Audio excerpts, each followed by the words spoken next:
El mehre solmaz yüzünden, ulu deryayı ezimle.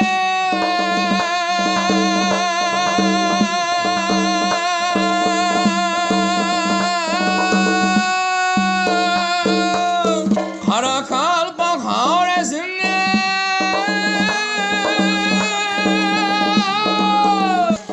eser ceyhun şemalleri.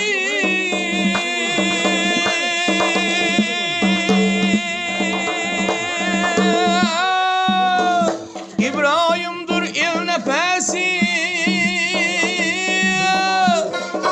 Ceyhun'un sırlı şerpesi. İbrahim'dur il nefesi, Ceyhun'un sırlı şerpesi.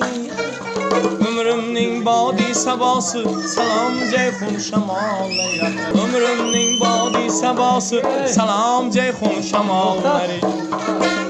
Salam Ceyhun şamalları, ana yurtum samalları. Eser Ceyhun şamalları.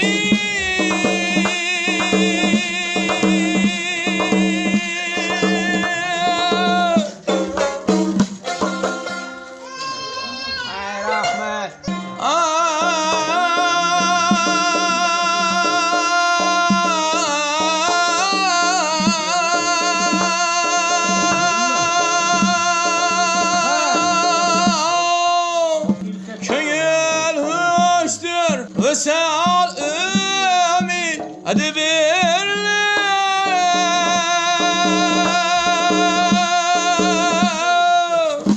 bu melhemde al hiç ranım gamasın.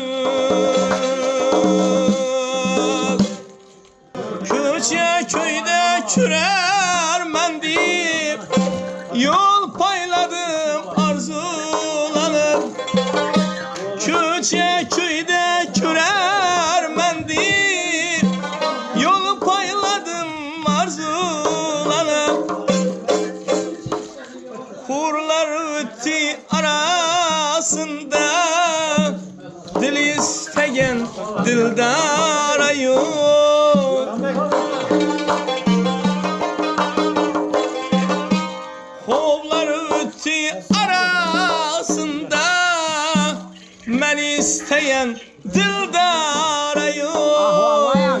Aşık benim aşıka yok, İş bağdan tapma yüzür. Bir gün trik yürsem eğer, cismimde can gün ara yok. Bir gün trik yürsem eğer, cismimde can gün ara yok. Bu halını sırtı düşal, külgü bulma iş ahlige. Yar könlüge yol tapmasan, şermisarlıktan çare yok. Alem aşıkları içre, menin dik bir biçare yok. Hemen gittim meşhubuna, men isteyen dildara yok. Dil isteyen dildara yok.